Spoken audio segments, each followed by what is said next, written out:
Ok, parfait, merci. Bon, donc, malgré les circonstances, on garde les bonnes habitudes. Donc, on va commencer par la formule habituelle. C'est coucou mes abonnés, comment vous allez? Très très bien, j'espère. C'est toujours un plaisir pour moi de me retrouver en votre compagnie. Donc, on est toujours dans le cadre de nos échanges sur les expériences de la vie et on va dire au plan mondial, on est en train de vivre quelque chose qui perturbe et c'est bon de se parler, c'est bon de se remettre un peu, on va dire, ces couches de prise de conscience. Il y a beaucoup de messages qui passent déjà, mais comme on dit, la répétition est pédagogique, donc quelque chose en plus, c'est toujours bienvenu. Donc, moi, je vais rester toujours dans ce que j'appelle avoir une vie qui donne la vie. Donc, dans ce qu'on est en train de vivre, comment on peut avoir une vie qui donne la vie? À mon sens, là, une vie qui donne la vie, c'est une vie dans le respect. Parce que pour moi, c'est de là que tout part.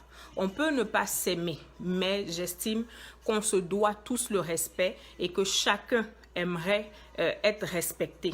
Donc, comment moi je vais décliner, on va dire, le respect? Je vais le décliner en deux phases.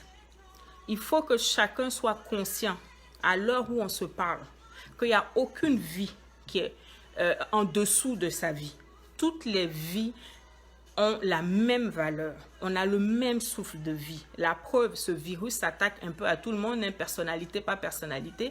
Il ne trie pas. Il ne va pas dans un corps de riche, il ne va pas dans un corps de politicien, il ne va pas dans un corps de... C'est vraiment, on est égaux là devant la mort. Donc, humainement, là, on a tous le même poids. Donc, prendre conscience que ma vie ne vaut pas plus que la vie de mon voisin, que la vie de mon collègue, que la vie de mon employé, que la vie de mon citoyen. Ça aide à rester sur une certaine ligne de conduite et poser des actes en fonction.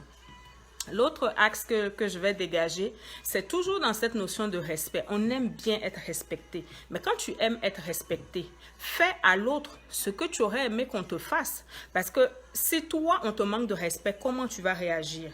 Donc, mets-toi à la place de l'autre et fais pour l'autre ce que tu aurais aimé qu'on te fasse. Donc, c'est vraiment, comme on va dire, ces deux axes d'abord qu'il faut dégager. Maintenant, de ces axes, on va descendre et puis on va prendre des exemples concrets. Je prends notre spontanéité même à nous discipliner dans la gestion de cette crise. A-t-on besoin que nos autorités soient obligées de prendre des mesures si fortes pour qu'on soit sensibilisé à notre propre santé, à la santé des personnes qui nous entourent? Est-ce qu'on est obligé d'en arriver là? Le temps que ces autorités, bon, quelqu'un va me dire, c'est nos autorités, on ne peut pas leur faire, mais justement, si tu ne peux pas leur faire confiance, il faut leur faciliter la tâche. Chacun gère la crise de façon différente. Il y a des gouvernements qui s'y prennent plus ou moins bien, il y en a où c'est plus compliqué, mais on a quand même une responsabilité de leur alléger la tâche. Le temps qu'ils prennent à réfléchir, à voter des projets pour donner plus de poids aux policiers aussi, ces personnes qui sont censées comme contrôler les citoyens, ce temps-là, ils ne peuvent pas le prendre comme pour aller sur des mesures beaucoup plus pertinentes? Je pense que oui. Il y a des personnes aujourd'hui qui n'ont pas les moyens de faire des provisions. Ces personnes-là, elles font comment? Nos autorités pourraient être en train de réfléchir à comment faire, on va dire, des dotations du minimum là vital pour ces personnes-là. Il y a des personnes qui sont dehors. Elles font quoi? Mais il faut qu'on ait le temps d'y penser. Mais si nos autorités doivent passer le temps à être en train de voter des projets de loi de oui, on va emprisonner si on te trouve dehors, tout ça là, on n'est pas obligé d'arriver jusque-là. On peut de façon responsable faire certaines choses. On parle de la course là, à faire les provisions. Est-ce que les supermarchés sont obligés de mettre des normes de quantité pour acheter? Quand toi, tu pars avec 20 bidons d'huile chez toi, ces 20 bidons-là, tu vas les mettre en sérum si jamais tu es affecté? Je ne pense pas. Pense à celui qui est derrière toi, qui ne sait même pas comment il va faire pour en avoir une. On n'est pas obligé d'arriver à se mettre des règles de restriction comme ça pour que le monde suive. Ça me met dans tous mes états. Je ne peux pas le comprendre. Qu'on soit obligé de faire des communiqués pour dire aux gens, le confinement, ce n'est pas une période de vacances. Ce n'est pas là, on fait les dîners à la maison et puis on mange et puis on... ce n'est pas de ça qu'il s'agit. On n'est pas en camp de vacances. Donc, on peut rester chez soi et puis trouver le temps de s'organiser. Permettons aux autorités de faire ce qu'elles ont à faire. Donc, en toute responsabilité, en respectant notre vie, en respectant la vie de l'autre, évitons de faire des mouvements qui ne sont pas utiles. Il y a des nouveaux gestes qu'on peut prendre pour nous qui sont de l'autre côté de l'eau. Mais est-ce que tu es obligé d'aller faire ton épicerie comme tu faisais, aller toucher la mangue, toi-même voir, non, ça là, ça me plaît, ça me plaît pas. Fais ton épicerie en ligne. Est-ce qu'on est obligé d'aller se ramasser, être rempli dans le magasin là-bas? Non. C'est pas pour manger, fais ton épicerie en ligne. Même à la maison, il faut instaurer une petite discipline pour les enfants. Les enfants sont là. C'est pas pour grignoter comme des oiseaux, chop, chop, chop, chop, chop. À chaque seconde, on ouvre ici, on mange. Non, ce n'est pas des vacances là. On se discipline. Tu profites là. Des fois, il y a plein de restes de bouffe dans le frigo. On trie. Non, on a envie de manger ça, on n'a pas envie. Actuellement, là, on ne mange pas ce qu'on a envie de manger. On mange ce qui est bon pour la santé, ce qui peut nous permettre de tenir parce qu'on ne sait pas de quoi demain sera fait. Évidemment, en toute prudence, ce n'est pas le temps d'aller prendre des choses qui sont plus bonnes, manger, se retrouver avec une indigestion. Comme de la même façon qu'on a besoin de libérer, on va dire, les autorités politiques, de cette même façon, on a besoin de libérer le corps médical. Ce n'est pas le temps de te ramasser une indigestion et puis d'aller à l'hôpital. Qui va s'occuper de toi? Est-ce qu'on a fini de régler les vrais cas là, actuels là? Est-ce qu'on a fini? Non. On est à la maison. Il faut se donner une routine. Si tu sais que tu es sensible dans ta gestion du stress là, donne-toi une routine qui va te faire du bien. Tu n'es pas obligé de courir pour zapper de chaîne en chaîne. C'est quoi le dernier son en Espagne? C'est quoi le dernier son en Italie? C'est quoi le dernier son? Et puis ton cœur est comme ça.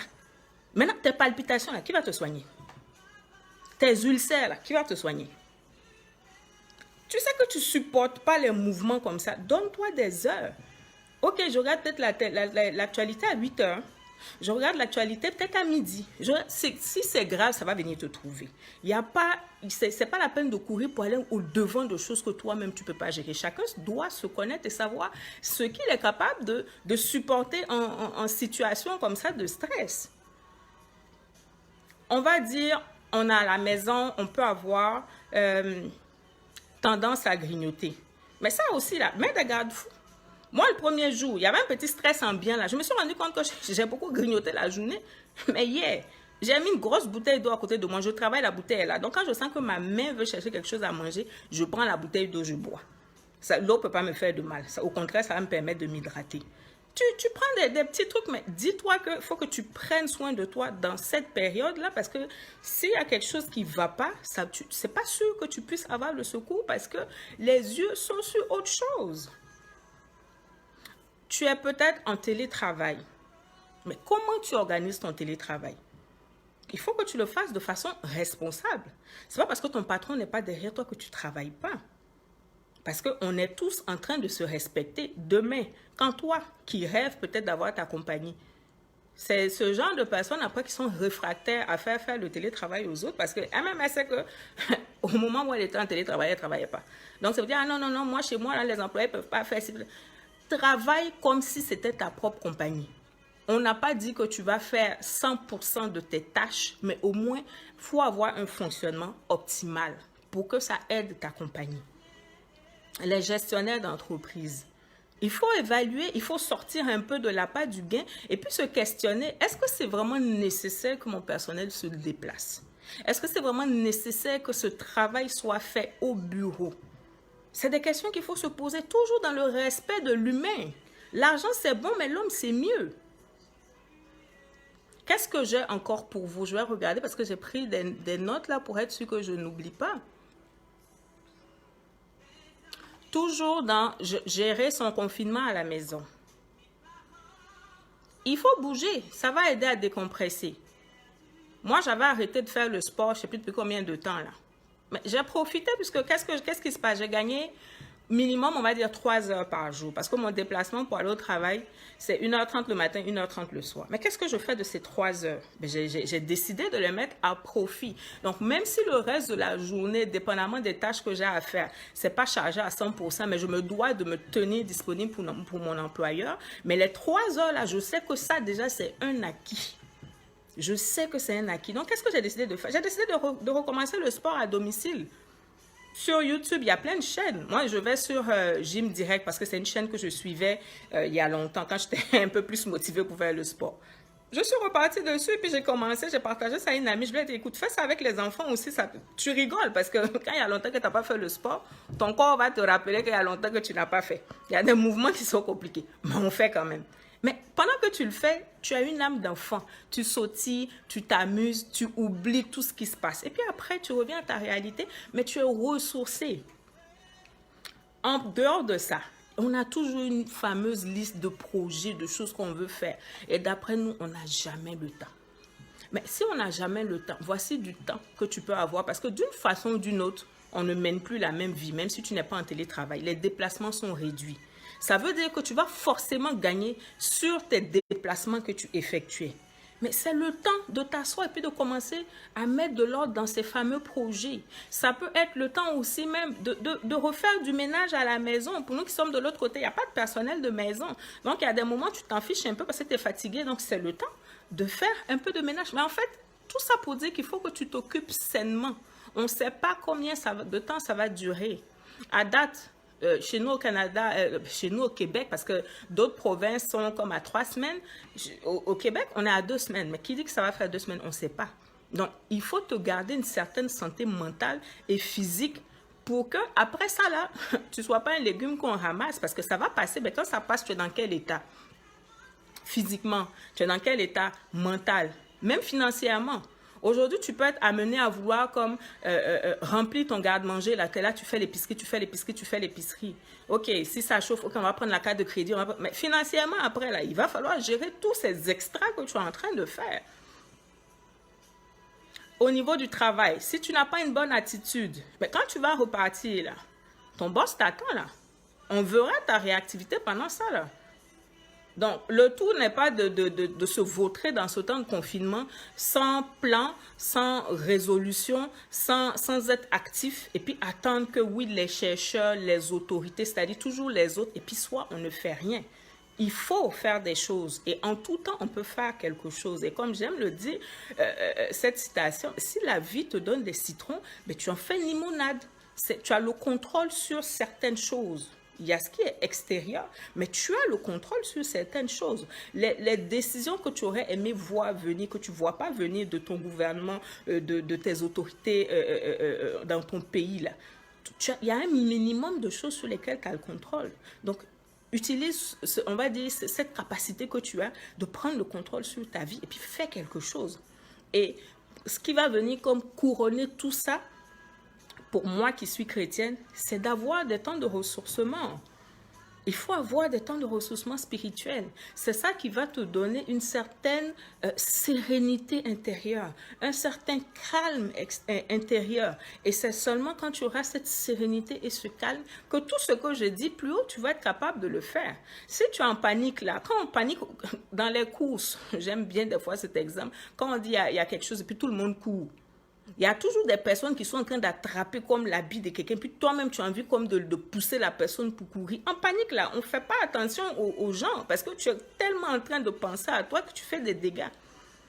Or, il te faut cette sérénité, il te faut ce calme intérieur. C'est ça qui va te permettre de passer au travers, on va dire, de la crise qu'on est en train de vivre et de te retrouver de l'autre bord quand tout sera réglé, mais avec des gains, avec des bénéfices. Comme on dit, tout est à notre avantage. Pour les enfants de Dieu, on dit toute chose concourt au bien de ceux qui aiment Dieu. Donc, pour un enfant de Dieu, toute chose, même une pandémie, là, tu peux en tirer du bon.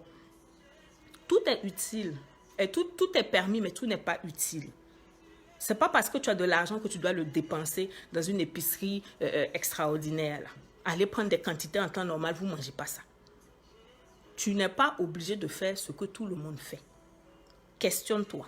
Est-ce que le geste que je suis en train de poser est un geste de respect pour la vie, pour l'humain? Est-ce que je suis en train de vivre une vie qui donne la vie au travers de comment dans ma tête ici je réfléchis, au travers des actes que je pose, au travers de ma propre vie aussi à laquelle je fais attention, je me mets dans un certain cadre pour être bien mentalement, pour être bien physiquement.